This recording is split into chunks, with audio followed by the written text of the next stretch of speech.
maiiyak ako dahil ang lamig-lamig. Minsan na 1 o'clock na ako AM uuwi dahil magbabiyahe ka pa, may oras yung bus. Ang hirap nun. Sabi ko, Lord, hindi ko kaya, pauwiin mo ako. Uwi mo ako sa Pilipinas. Na-stress talaga ako dyan. Tapos mabigat na mabigat sa isang pastor na mawawalan ka ng miyembro. Tapos mauubos, hindi mo maintindihan, you have given, para sa'yo, nabigay mo na lahat yung effort The best mo. mo, oo. Bakit ganun pa rin? Ano pa ba yung Ano kulang? pa bang kulang? Binigay ko na yung buhay ko. Oo. Pinaka number one is obedience. Pag nag-obey ka kay Lord, when you have the calling and the right word from the Lord and His voice talking to you, calling you, huwag ka matakot. Hi mga ka-devotion, samahan niyo po ako sa ating kukwentuhan sa araw na ito. I'm just really happy to see you again after all this, hindi na nga years decades na. Decades, how many No? decades? Dahil sa mga hindi po nakakaalam, mga kwento ko lang a little bit before we dive into to our discussion for today. Si Rev, Pastora, Ate Noemi ay ilahan sa mga bilang na nakita po ako when I was growing up sa mga churches na kinabilangan po namin sa Pilipinas. Sa Alpha and Omega, Yemilif Church, yung una in the in the late 70s and early 80s. Pasay. And then later on sa Allied Christian Church that Yes. later became All for Christ Church, also sa Pasay din, but fast forward, ngayon nandito po kami together sa church na pinagpapastoran niya sa Edson, Alberta, Canada, na ang pangalan Ate Noemi ng church mismo ay The New Joshua Generation Fellowship International, na connected po ito sa Joshua Generation church based in the Philippines. Ayan, mamaya mapag-uusapan pa natin yan in more detail. But to me, this is a personal blessing dahil nga bata pa lang ako, nakikita ko na po siyang naglilingkod sa Panginoon. Nakikita ko po sila ng ilan po pa po naming mga kinalakihan na mga kapatiran dun sa church. So she's practically family. Hindi na lang basta naging ka-church, pero literally is already like family. Pero it took decades para mag-abot kami dito sa Edson, Alberta sa Canada. Paano ka nakapunta sa Canada? Kwento mo naman sa amin yan. Kasi Saan nagsimula? yung brother ko, pumunta sa Toronto. Naging immigrant sila ng family niya. Tapos, in-invite kami, ako at saka yung mother ko, para magbakasyon. Bakasyon lang dapat. Bakasyon lang dapat. So, pumunta kami ng Toronto. Pero nagmi-ministry na ako sa Take the Nations for Jesus. Mga intercessor, naging intercessor ako, tapos worship leader. No, tapos In what part of the Philippines na yan? sa Makati. Sa Makati, okay. Sa Buendia. Diyan yung small church you were doing namin. ministry there, pero nagbakasyon ka in Toronto, Canada. Oo. In-invite kami ng brother ko. So, nung nandun ako, siyempre may church naman dito sa Vancouver, pero hindi pa siya established kasi walang pastor na pwede. So, ayun, tinawagan ako, kinausap ako ng aming spiritual director kung maaari mag-fly ako going to Vancouver para tignan kung anong pwedeng maitulong ko. Kung 3 months ako dito, sabi niya, do something para makatulong doon sa church. Doon sa nagsisimulang church in Vancouver. And by the way, sa mga hindi nakakaalam, magkalayo yun eh. Yung Toronto at Vancouver, parang mo sinabing mula Batanes to Davao, di ba? Parang ganun yung layo nun, dulo-dulo yun. Oo, no? Pero sa plane, from Toronto to Vancouver is 3 hours to 4 hours by plane. Yes. Pero pag linhand, super layo. Ilang days yun. Oo. Pero ang point lang is, dulo-dulo siya eh. Magkaibang lugar. It wasn't necessarily na lumanding ka ng Toronto, parang katabi lang nun yung Vancouver, di ba?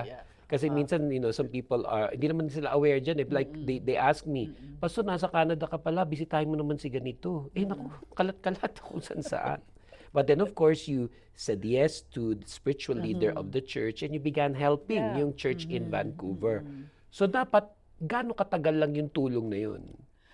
Wala naman sinabi. Basta ang alam ko, kasi alam nila na 3 months lang ako dito. Kasi 3 months lang ang aking, actually, it's up to 6 months. Pero 3 months lang talaga kami up to December. So, we came here September 1st. No? So, it means September, October, November, December, kailangan umuwi na kami. Di ba? Uy, malapit ka na pala mag-anniversary ha? Yeah. Kasi September 1st ka dumating. Oo. Yeah. So ayun, tapos after that pero imagine ang aking adjustment because pumapasok yung winter. Mm, mm, 'Di ba? Nung pumunta ako ng Vancouver, iniwan ko yung mother ko sa Toronto. Tapos Na even at that time, may edad na rin yung mother mo, di ba? yes, oo. Na praise the Lord, as of this time, buhay pa rin yun. Yeah, At 94. 94 Pero years old. 25 years ago, may edad na rin Oh, siya, may di ba? edad na Hindi rin na rin siya. siya basta-basta dapat iniiwan. Yeah. Pero iniwan mo muna Yeah, doon. iniwan ko na hindi na pala kami magkikita uli. Umuwi na siya mag-isa. Pina-assist na lang namin siya. Oo. So, But when you found yourself in Vancouver, mukhang hindi lang ito saglit na pagtulong, ha? oo. Tapos, nung third month ko na, sabi ko, ano na po? Sabi niya, can you try mag-apply? Apply for what? For work permit. Aba, Oo, so yung work permit. turista, mag-sustain na mas matagal. Yeah, work permit kasi hindi nakapasa yung dapat naka-assign na pastor. Hindi nabigyan ng visa. Ay, yes. So, meron dapat na mga pupunta. Meron. Oo, hindi It ako wasn't talaga. you. Yeah. Pero, hindi kalooban ng Lord na magka-visa sila. Yeah. Ikaw yung nagkaroon. Na by Kasi- the way, yung visa pinag-uusapan po natin, hindi religious visa, No. hindi missionary visa. It was just simply a tourist Yeah, visa. tourist visa. Which is the challenge sa maraming mga kababayan natin nasa Pilipinas at kahit pa nga naglilingkod, nagpapastor, gustuhin man pero hindi nabibigyan yung iba ng visa pero ikaw binigyan ka Bigyan ng ako Lord ng ng visa visa. na yun. And I remember you telling me the other day, this was before nung nag-9/11. Yes. Yung nagkaroon ng terrorist attack sa Amerika. And this is so significant to mention because kung umalis ka, kung na-delay yung alis mo, yung date ng pag-alis mo, baka hindi ka nakarating ng Canada. Yes. 'Di ba? Kasi after 9/11, parang ilang buwan din yun na hindi na nakakalipad ang mga Yes. tao. Talagang it was challenging to fly, especially to North America, no? And even to Canada. Kaya even there, makita mo na yung kalooban ng Lord. May mag-a-apply dapat, hindi nabigyan ng visa. Ikaw na mamamasyal lang, nabigyan ng visa. Totoo yan. Diba? And before pa 9/11. And now, you're being asked by your spiritual leader na, magsistay ka na, mag-a-apply ka for work permit. What were the challenges of now transitioning mula sa, dapat naman magbabakasyon ka lang. Bigla ngayon, dyan ka na. Hindi man siguro agad-agad sa isipan mo na napakatagal, pero kailangan mo magstay na. Yeah. Ano yung mga challenges na na-encounter mo nun? Kasi lumalabas, parang, bagong church planting ministry, and then magmamigrate ka pa eventually. Naisip mo ba ng lubusan na yun na yung pinatutunguhan ng lahat ng pangyayari yan? Hindi ko pa rin naiisip, hindi ko pa rin mag-gets Kasi alam ko lang, pupunta ako from one nation to another kasi yun ang sinasabi sa akin ni Lord. Pero hindi ko naiisip na mag-i-stay ako dito. Especially look at yung weather. Yun ang una kong challenge. Ang Pilipino, okay lang sa ang Pilipino, excited lang sa snow sa umpisa. Sa umpisa. Di ba? Kuha ganyan-ganyan ka pa sa snow, no? Pero pag tumatagal na, ang hirap palang buhay yun. Ang hirap. Yeah, ang hirap. Sa Vancouver, hindi masyadong maginaw. Pero at that time, maginaw na sa Maginaw akin na yun. yun. Kasi positive 2 lang naman sila or negative 2. Pero big deal na Pero yun, big deal na yun sa akin. Nakakaiyak. Tapos, yung experience ko na at that time, biglang nag-snow na hanggang hita. Tapos nandun ako hindi ako makalabas. Takot na takot ako.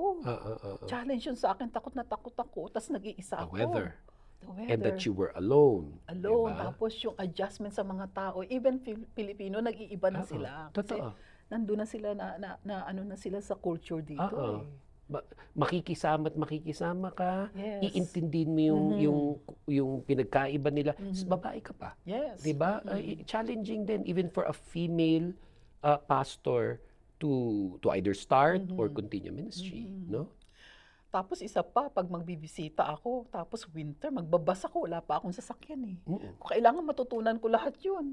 Magte-train ka, magbabas ka. Minsan, maiiyak ako dahil ang lamig-lamig. Minsan, 1 o'clock na ako AM uuwi dahil magbabiyahe ka pa, may oras yung bus. ang hirap nun. Mm. Sabi ko, Lord, hindi ko kaya, pauwiin mo ako. Mm. Uwi mo ako sa Pilipinas. May ganun Balik din, mo. may ganun ding moments, Oh, no? yes. May time na mag-isa ako, umiiyak ako. Tapos Mm. magkakasakit ka, walang mag-aalaga sa'yo. Mm. Yun, parang While ano-ano at the ako. same time, may ginagawa kang ministry, Yes. 'di ba? Na tinutulungan mo nga Yeah. paano 'to Mm-mm. magtuloy-tuloy. Tapos yung adjustment ba, alam mo sa Pilipinas, iba pag yung pag nagpipreach ka eh. Mm. Masyadong challenging sa akin yun. Ah, Na iba-ibang lahi yung darating. yes. Na kailangan mong mag-Ingles all throughout. Yes. No? Tayong mga Pilipino, we're known to be, good English Okay naman speakers. tayo eh. Pero ibang usapan din kasi talaga na puro English ka na lang. O iba all kasi yung throughout. conversational sa ano eh. Oo. At saka hindi naman natin siya first language eh. Kumbaga second. Iisipin mo pa sa utak mo paano mo siya First, ita-translate. No? isa sa hirap kong challenge yan. Ano ginawa mo nun? Kasi ando na rin lang ako. Oo. Talagang nag-aral ako. Oo. Everything nasa library ako. Tapos, You would go to the library. mag-aaral, tapos, babasa ako, magre-research ako. Okay. Even yung mga good speaker, magbabasa ako para Oo, matutunan oo. ko siya. Oo. Tapos, nagsasalita ako, nagpipreach ako sa salamin. Oo. Ganun yung ginawa ko. And then, yung mga preaching ko, sinusulat ko talaga yan. Parang nakwento mo rin sa akin na minsan nga kulang na lang memorizein mo pa Yeah, yung preaching totoo mo yun. nung 7 nag-uumpisa pages. ka. Oo. 7 pages. Oo. No? Pero ang hirap nun, pagka nasa harap ka na, nawala yung ano mo. Parang, ano gagawin ko? Kasi syempre nangyayari yun, di ba? Na kahit sabihin mo na memorize mo na siya o prepared ka, pero paano pag may nakita ka lang na na-distract ka? Oo. Di ba? Marami beses Oo. yan. Nai-stress ako. Sabi ko, dumating yung time, Lord, ayoko nito. Oo. Then one time, sabi ko, Lord, ayoko na. Ah. You have to teach me. Yes. I want to be led by the Holy Spirit kung anong sasabihin ko. You know, powerful talaga si Lord. Amen. Miracle. Amen. Doon ko na nakita na, yun, unti-unti. Hindi ko na kailangan, yung outline lang. Whatever the Lord has put into my heart, yun. Sinurrender mo na sa Sabi ko, Panginoon, Lord, di ko di ba? kaya, pero Which yung ginagawa mo na, wala mo masama doon kasi una nga talagang nakaka-inspire nga yun eh. Kasi ito yung challenges mo. Di ba? Kasi hindi mo naman akalain na wala akong papupuntahin ka pala talaga dito to start a church and to even migrate here. That was not the plan. Yung iba siguro, Pinas pa lang nagpi-prepare na sila. So you had to do everything step by step from here, di ba? So wala naman masama doon sa in-effort mo. Pero talagang makikita mo rin doon na apart from the Lord, di ba? No, siya pa rin talaga. Kailangan, kasi nakita ko yung challenge, pero kailangan tulungan ko yung sarili ko with the help of God. Then I learned to depend on Him. Lord, wala akong magawa, nahihirapan ako, pero I just trust you. Then unti-unti, no? So, may invite ka sa mga kung ano-ano, no? I have to speak with both. Of course, maandun yung kaba at first. Pero by the help of God, maraming mga challenges ako na experience sa Vancouver kasi iba-iba na yung mga tao eh. Kasi yung mga Pilipino, iba-iba na eh. No? Yung nakagawian na nila, nagbago na. Kaya natutunan ko yan, paano ako makikipag-relate sa kanila, paano ko i-handle yung mga problema na hindi ako ma-stress, no? Nakaka-high blood. Di ba? Nagkakasakit ako, first time kong magkasakit, no? Ng iba-ibang sakit. Nang dahil sa actually pag may ministry, di ba? pag Dahil may sa mga ministry. nagiging experience sa Yes. ministry. And again, this is very inspiring for me personally to hear. And I'm sure pati iba rin mga kapatiran natin, lalo na yung nagpapastor din. Kasi marami rin pastor na naranasan yan. Yung napunta sa mga lugar, na akala nung iba sa Pilipinas, naging napakadali lang nung buhay mo dito, naging napakasimple lang nung ministry mo dito, o mas maganda. Minsan may ganun pa yan ang feeling nila, ay mas maganda na yung naging ministry doon.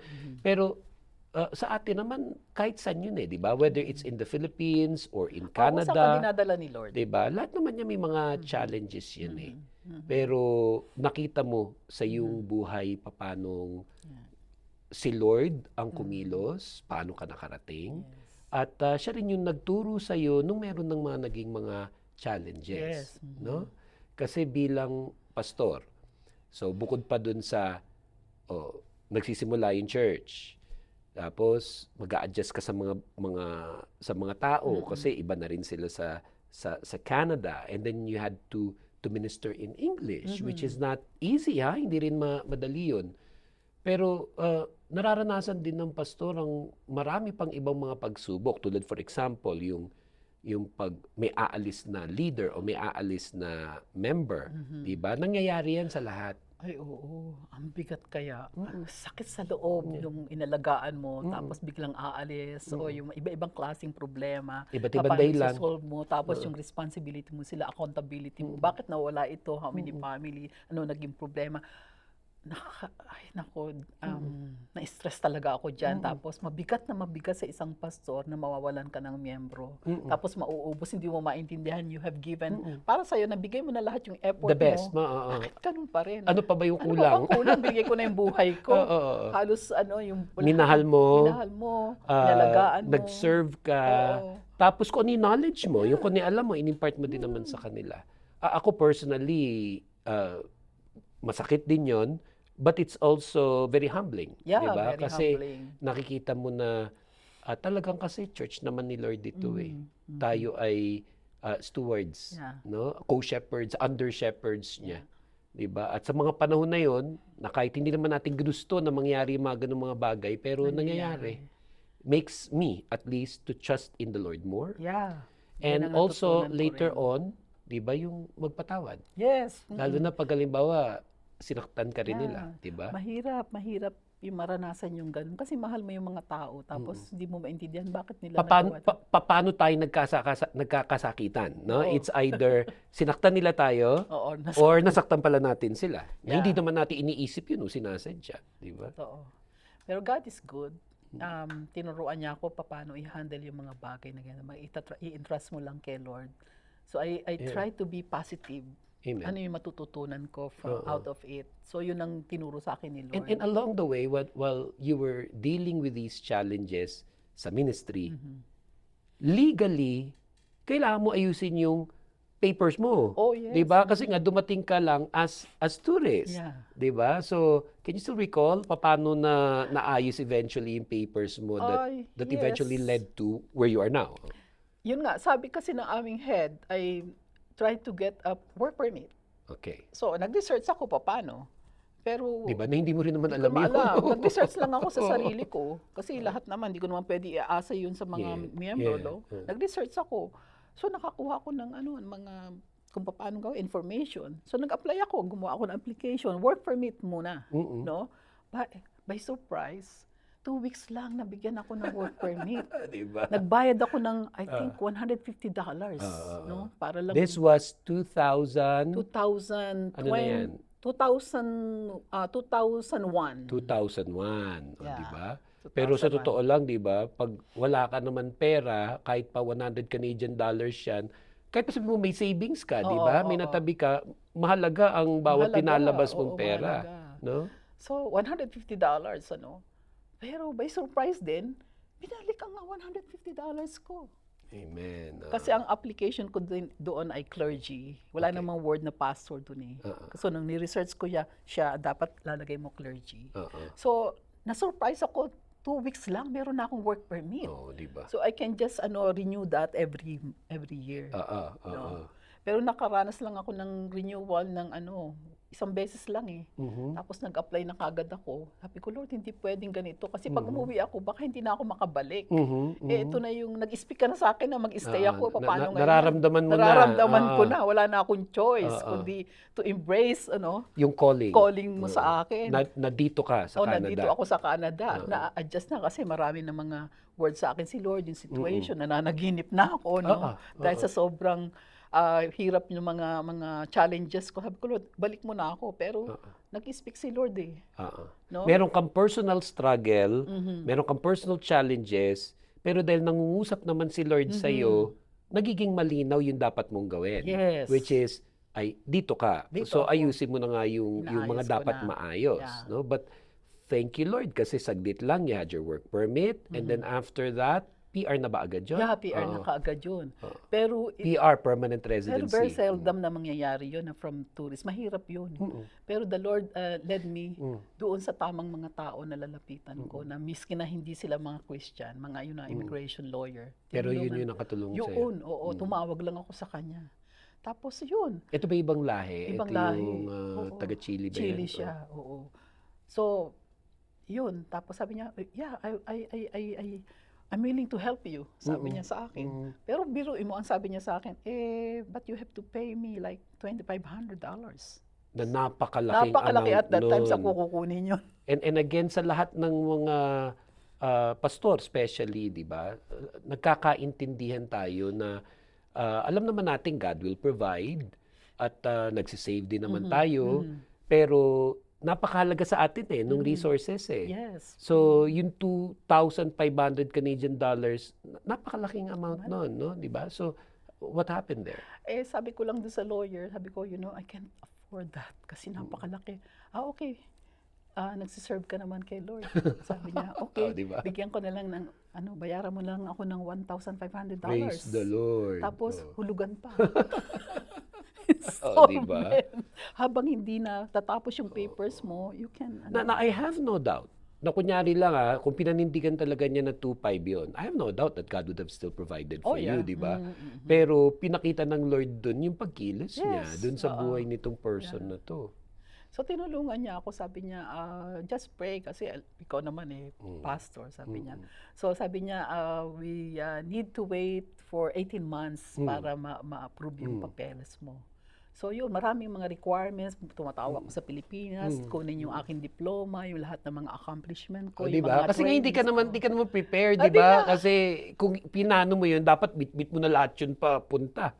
Kaya Diba? punta yung mother ko sa UE, University of the Isa ko Punta siya sa ATS kasi nag-take ako ng doon ng masteral doon sa ATS. Kinuha niya yung diploma ko, lahat mga transcript ko, lahat ng mga trainings ko Akalain sa mo biglang church. magiging pala yun, magagamit mo pala lahat ng yun, Yeah. no?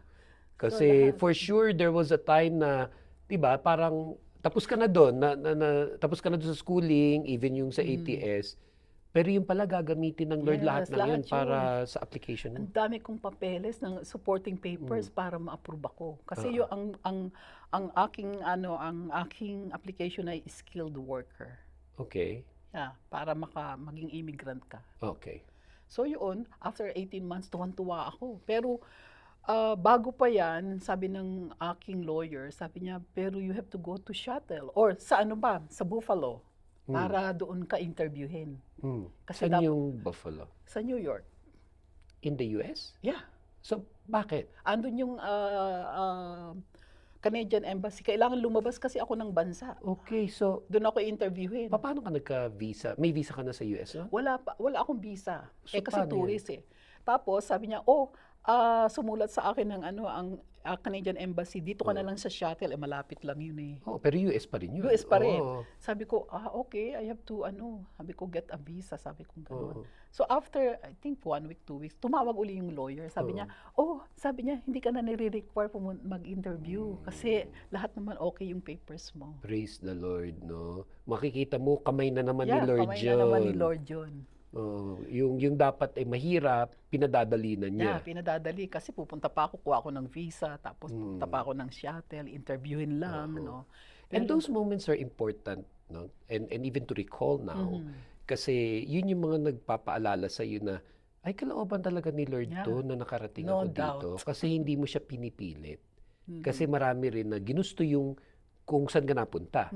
Yeah. At talagang pinipilit nila to make it happen. Pero pag hindi ka looban ng Lord, di ba? Very, very smooth lahat. Oo. No, do syempre dapat kang kumilos at may gawin ka, pero very smooth ang mga papers. Pero those moments are confirming to you yeah, na Doon ay si talaga. Lord talaga to. kamay talaga ni Lord lahat. That's right. So after 18 months, dumating talaga yung aking passport with, na at yung papers How did ko. that feel? Di ba? Tuwan-tuwa talaga ako, tapos nagmadali ako kasi Oo. ang immigration binibigyan lang ako ng 21 days para lumabas ng bansa. Para pagbalik ko, matatakan siya sa immigration na ako immigrant talaga ako. Yeah. Sabi sa akin ng lawyer, wag kang uuwi ng sasagarin mo yung 21 days Ah, kasi baka may ah. mangyari. Yeah. Uulit ka na naman from the Yes, scratch ng application. So 19th days pa lang bumalik na ako dito. Oo. Oo. Wonderful. And after getting your permanent residency, how long did it took for you to get your citizenship? Oh, you have to count 1,000, I think 1,200, I forgot the exact number. Ganong days para mag-apply ka ng iyong So citizenship. what So that year was that? 2000, nag-start ako ng 2006 Okay. to apply for citizenship. And then you became a citizen nung 2009. isipin mo yan. So dumating kang tourist in 2001, fast forward, 2009 naging Canadian citizen ka citizen na. ako. Praise the Lord. At ako kasi nga, we just reconnected after 30 years, when I was hearing from you yung kwento. Sabi ko nga sa yun yung major reason ba't sinugod na kita dito sa Edson, Praise Alberta. Kasi nga, Nakakatuwa nga 3 years ago, I went to Canada to do a concert tour, pero wala siya yata dito nung time na yun. And then itong bumalik ako ngayon at this time, kahit mga 2 hours away from Edmonton where I'm staying now, sabi ko, hindi, pupuntahan kita dyan. At ang isa nga sa rason doon, because I want to hear from you, Yeah. yung story, paano kumilos sa Lord, ang Yes. Lord sa iyong buhay. And I'm really so happy and I give glory to God hearing all of these things from you. And yes, right now, isa kang Canadian citizen, di ba? Isang, isang licensed clergy or pastor or reverend here in Canada. And again, besides such is practically family, yung pag may mga nakita ka growing up na nagsiserve sa Lord, na nauna sa'yo, di ba? You'd like to really know, kamusta na sila ngayon? Yeah. Di ba? Naglilingkod pa rin ba sila sa Lord? Ano yung naging bunga nung nagtuloy-tuloy sila sa paglilingkod sa Lord? Aware na rin naman ako na hindi naman yan talaga madali at marami rin pagsubok. But I give glory to God Praise God. that I had the chance to not only reconnect with you and here we're shooting sa church facility po nila dito ngayon sa Edson, Alberta, isang napakagandang church facility. They do a lot of ministries Yes. here. Again, it's called the New Joshua Generation Fellowship International. Na connected po sa Joshua Generation in the Philippines na dati ang pangalan ay Take the Nations for Jesus, na dati ang pangalan ay Corpus Christi. No? Yan ang pangalan ng ministry na yan.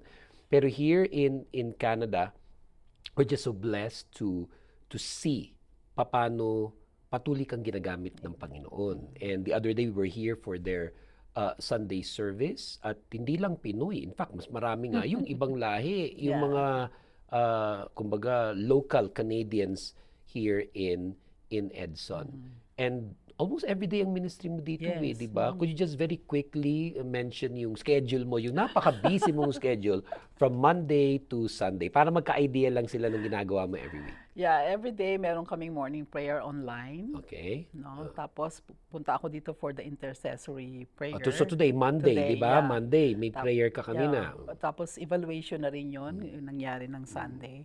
Then Tuesday is kids ministry. Okay. No? Then Wednesday may intercession kasi binibigyan ko ng way yung iba na hindi maka-attend na pwede ng Wednesday. Kasi ganun yung nasa ibang bansa. Yes. No? So yung pastor, nag-a-adjust siya. Yes. Kung kailan available yung mga rini-reach out mo. Yes. So, example yun, Wednesday, di ba?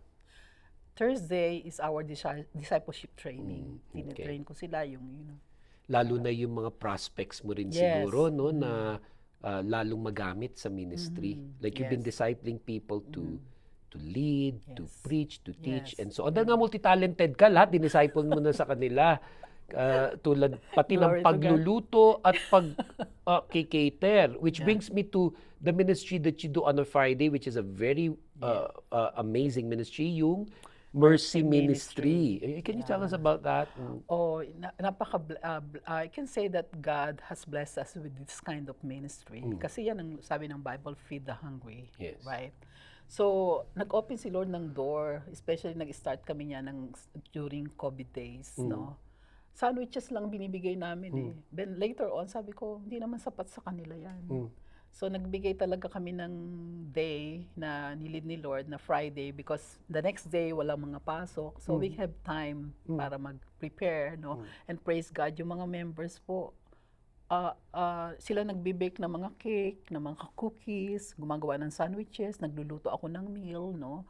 Inalagay namin yan sa mga containers, sa mga... Sa isang magagandang container Oh, na yes. properly labeled pa. Kasi isa rin sa nalaman ko, bago ka nag-Canada, caterer ka rin pala Yes. sa Pilipinas. Bukod sa nagluto ko nga sa church. Pero even sa pagpapakain sa mga pinapakain nyo, yung Mercy Ministry, di ba? Gusto mo presentable pa rin.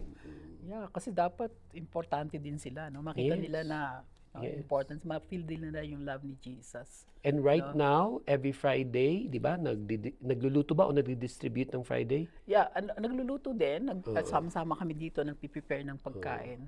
Then, may nagdi-distribute ng pagkain. Mga 40 a person yan every Friday. Ginagawa namin yan.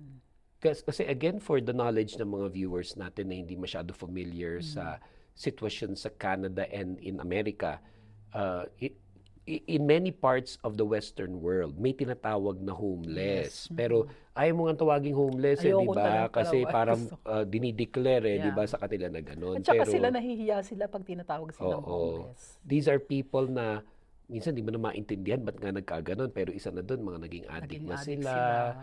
or baka may May mga mental health na-bankrupt sa problems, kanilang bankrupt. business, yeah. You'll really find Yeah. them na nakapakalat-kalat sa labas. Yes. No, minsan nakaka-amaze na kahit winter. Yeah, nakakaawa Nasa- sila. Imagine, Pastor Roman, negative 30, saan sila, di ba? Oh. So yan yung naging burden ko, kaya we are praying for bigger place para meron silang, kahit pagka malamig, meron silang mapupuntahan. You can shelter them. Yeah, shelter them. Tapos mapapakain mo sila, bisiman ang lamang mga kape-kape para mainitan sila. Pag makita ko sa kanila, talagang nagsusugat yung kanilang Yes, mga frostbites, no? frostbites ang tinatawag doon. Sa bush sila nakatira, no? And then yung government din minsan, lalo yung mga pulis, aanuhin sila, hulihin sila, no? Minsan parang napatanong di ba daw yung mga yan sa inyo? Bakit nyo ginagawa Yes. yon? Ano nasabi So, nila? yeah. Bakit yung ginagawa ito sa amin? Oo. Yeah, siyempre, that will start our... Paano sila masyarahan? Yeah. Di ba? And it's a wonderful ministry. At yan naman din ang sinabi sa atin ng Panginoon, di ba? Sa New Testament, di ba? Ginagawa natin para sa kanila, people in prison, Yeah. people who are in the situation, ginagawa natin for the Yeah. Lord.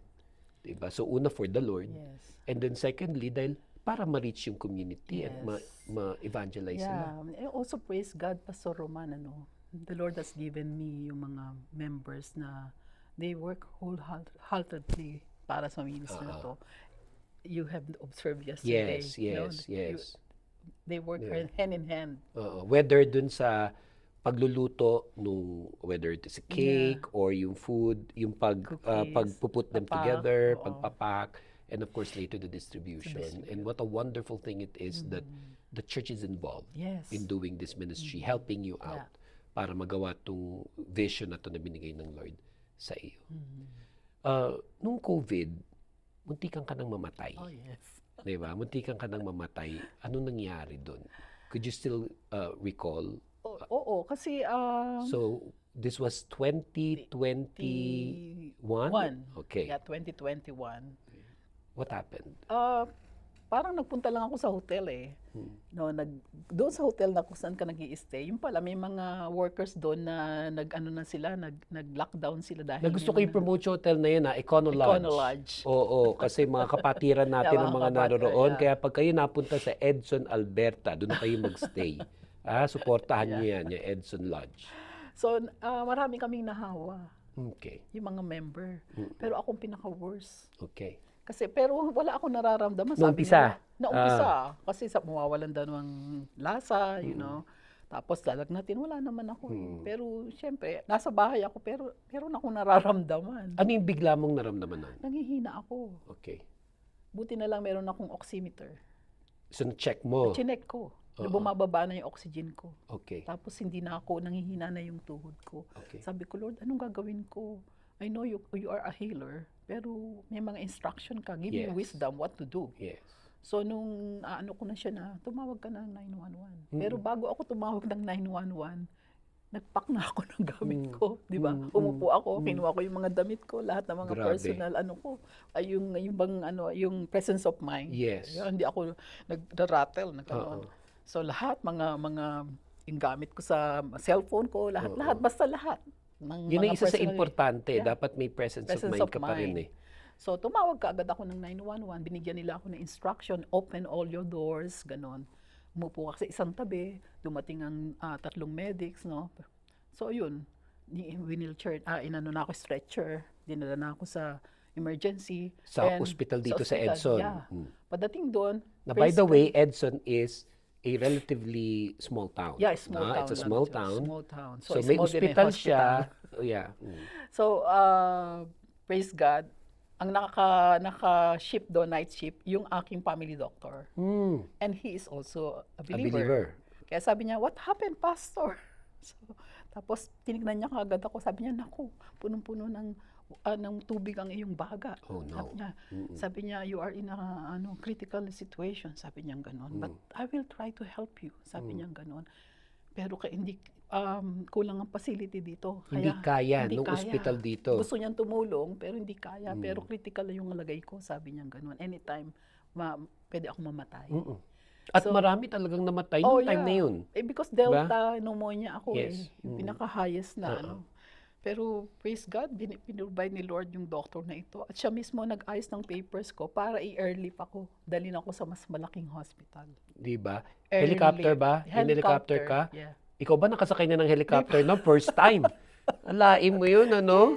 Kahit sa sakit mo, pinatikim pa sa'yo ng Lord ang helicopter. Although hindi ko naman naramdaman kasi sinidate ka. Sinidate ka na, Kasi oo. kailangan na dahil na punong-puno na. Sayang lang hindi ka nagpa-picture bago ka isinakay, no? Saan nagbigay ka ng instruction na picture?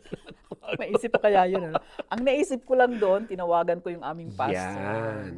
Kasi oo. presence of mind pa rin. Yes, oo. Kasi hindi nila malalaman kasi dito. Tinawagan mo yung pastor nyo in Vancouver. Okay. Para, sabi ko, ito yung pangalan ng aking mga pamangkin, doktor kasi isa kong pamangkin eh.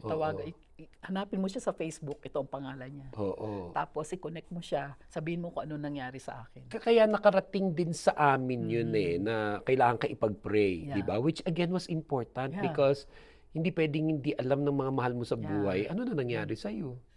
So nakarating yon sa sa Brazil. Yes. So nagpray sila, bigay sila ng 24 hours prayer sa Alpha and Yes. Omega, nakarating Yes. yon. Sa mga kamag-anak ko sa US, kung saan-saan Oo. nakarating yung mga prayers. And then you were airlifted to Dapat sa Edmonton, Oo. pero punong-puno ang hospital. So dinala nila ako sa Calgary Calgary. Hospital. Na again, blessing din Blessing pala pa yan, ano? Dahil Dahil yung dati kong mga kasambahay sa Pilipinas, Andun pala. Andun pala. Na ang turing pa rin sa akin ay kapamilya, ate din ang tawag sa akin. that when you needed people to be there for you, Yeah. pinovide na rin ni Lord. Sila din ang nag-alaga sa akin after na malabas na ako sa hospital na hindi ako kasi makalakad. Naapektuhan yung nerve ko. Ganun katindi. Naka-wheelchair ako. Pero yun ang sinabi sa akin ng doktor. Pero sabi ko sa niya, no.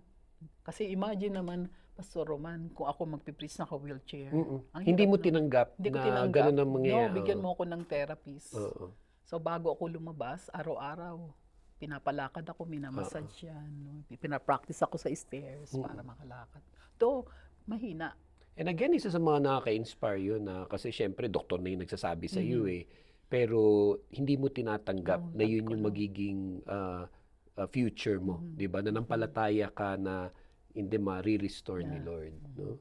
So yun, paglabas ko, sila ang kumuha sa akin, yung family na yon na nag-alaga for 1 month and a half. Sila nagpa-practice sa akin sa paglalakad, pinapakain nila ako ipin-repair nila yung master's bedroom nila para sa akin, imagine. Kaya thank you Lord for them. Si Lord, yeah. Tsaka sila, orchestrated ni Lord lahat eh. Imagine kung sa Edmonton ako, sino mag-aalaga sa akin pag lumabas ako. Na yung mga yun, mga nakasama mo saan pa? Pilipinas pa, di Pilipinas ba? pa. Kaya tingnan mo yung pagkilos ng Lord sa pagdala sa iyo sa Canada. I'm following your story. from the time na dinala ka ng Lord noong 2001, na para lang mag-tourist kayo ng nanay mo to your brother, na later on, di ba, passed on na rin, di ba? Pero ginamit ng Lord siya sa pagpunta dito para makarating ka. At sunod-sunod na yun, iba't iba pa mga ginamit ni Lord hanggang sa pagdating dito sa nung nagkasakit ka Yeah. at nangailangan na may mag-aasikaso, Pinas pa lang pala piniprepare na ni Lord Piniprepare yun. na lahat. Tsaka naging Christian sila nung time na sila ay aking kasama sa business ko. Praise God. Kasi may mga Bible study yan sila every Saturday. Oo. Even yung naging pastoran nyo sa Vancouver, di ba? Parang yun din yung ginamit ng Lord para yung makapagsimula din doon, ng gawain in that area. And this brings me to in a sense, the conclusion of our very wonderful discussion. Yeah. Sabi ko nga sa iyo, kaya nung sinugod na kita dito, sabi ko gusto ko talaga makakwentuhan ka. At hindi lang I ako was yung so makarinig, surprised. di ba?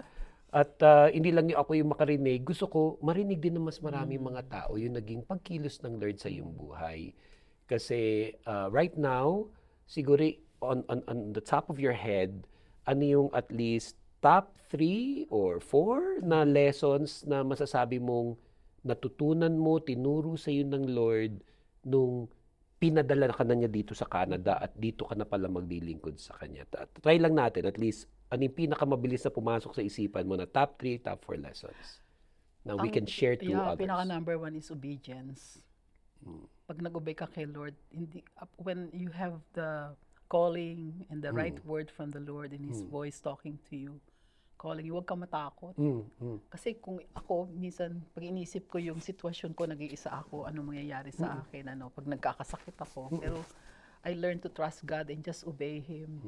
So, nung makita ko na nag-obey ako, dun nagiging, lalo niya i-reveal yung self Nauuna niya. kasi yung obedience di ba? Oo, Hindi dapat nauuna yung mga pangangailangan yung obedience. Obedience kagad. Hindi ko inisip, saan ako kukuha ito ibibigay sa akin ng church o ano. Basta Kasi sa iba akin, baliktad, ang una munang tinitignan yung ibibigay sa kanya, yung panggastos niya and all, no? No, ang naging number 1 sa akin, glory to God, yung obedience, Yes. maging tama na dito talaga ako, Lord. Yes. Kasi ang alam ko, natutunan ko nang ako'y sa Panginoon nag-aaral ako na pagka nag-obey ka, bahala si Lord sa iba. Yan ang pinaka Yes. nakita ko. Mag-obey ka lang, hindi ka niya pababayaan. Until pumunta ako dito sa Alberta, nag-start na naman ako from Kasi zero. from Vancouver, you spend how many years there? Yeah. Ilang taon ka doon? 9 years. 9 years. So okay na yung church Yeah, doon, di ba? okay Pwede na. ka namang, Established na rin ako sa pwede ka buhay namang ko. tumagal na doon Yeah. Pero nakarinig ka kamo Yeah. sa Lord, which probably is the second lesson, na yung ginagawa mo dahil nakikinig ka sa Holy Spirit Yeah. sa pinagagawa niya Yeah. sa iyo, 'di ba? So dito, nag-trust din ako kay Lord from scratch. Pag sinabi na, isang katitira, bahala si Lord kasi yun ang sabi niya eh. So He Noong umpisa provided. akala mo Edmonton. Yeah, Edmonton. Kasi Oo, isang malaking city. Yeah, malaking city. Tapos biglang naging Edson. Bakit naman Lord dito? Wala man lang malaking mall. You know, And many years ago, siguro mas malungkot pa yung itsura nito, no? Ghost Town ang tawag nila dito. Ghost Town, Ghost yan. Town. And imagine from Vancouver, malaking city, dadalhin mo ako dito. Yes. No? Ang una ko, Lord, ito, wala man lang mall. Wala lahat. Pero finally, ngayon, praise God, sa pag-obey ko kay Lord, I would rather stay here. It's so peaceful, di ba? Naintindihan mo na, no? Iba yung gusto mo sa pinagagawa ni Lord, pero yung pala, magugustuhan mo rin later on. Pag nag-obey ka, God will provide everything. Even the people Amen. na pwedeng gamitin niya para tumulong sa'yo. Sa mga panahon naman na syempre na-depress ka din, na-discourage ka din, nasaktan ka din, nahirapan ka din, ano yung mapapayo mo dun sa mga naglilingkod din sa Lord na nararanasan din yun? Kasi natural naman yun eh. Nangyayari Pero, nangyayari yun. Pero remember, yung pinaglingkuran mo ay Diyos mo. No? Yun ang laging natutunan ko na magsentro yung aking eyes sa Kanya. Turn your eyes on Jesus. No? Tapos, I learned to be positive. Na meron akong matutunan dito. And then to make that bad situation to make it good because of God. Because God is so gracious. Yun yung pinaka natutunan ko. na miski na hindi maganda yung sitwasyon mo, meron pa rin mangyayaring maganda sa masakit no, at mahirap na sitwasyon. At ngayon, yun ang lagi kong tinuturo sa kanila. No, just look how God will do something great out of that bad situation. So, yun ang pinaka natutunan ko talaga. And until now, miski na may mga problema din ako dito, laging positive lang ako. Just give it to the Lord. Is Go, there Lord, with me na rin. a very recent verse or matagal ng verse in the Bible, Word of God na naging napaka-important in your heart that you could share also sa mga kapatiran natin? Unang-una yung laging from Philippines pa, na verse na binigay niya sa akin, I think it is in Colossians chapter 4, no mag-speak si Paul kay Epaphras, I think, I forgot his, parang Eden. Sabi niya doon, see to it that you fulfill the ministry that God has entrusted to you. And then, dito laging pinapaalala niya sa akin yung Philippians, no? Sabi doon, he who began a good work in you will complete it until He comes. Amen. Yun. Praise the Lord. And I'm just really blessed that I've seen you again. And you shared to us yung naging pagkilos ng Lord sa iyong buhay. At kung paano ako'y na-bless, sigurado yung mga nakinig, makikinig at manonood nito will also be blessed as well. Hindi ganun kadali ang maglingkod, kahit pa sa Pilipinas yan, or in this case sa Canada, pero basta pinagagawa naman ni Lord sa iyo at sumunod ka eh. Diba? Yung He who began a good work in you is faithful to complete it until the day of His coming. Rev, Pastora, Ate Noemi, could I also ask you now to pray for everyone who's listening and watching to us?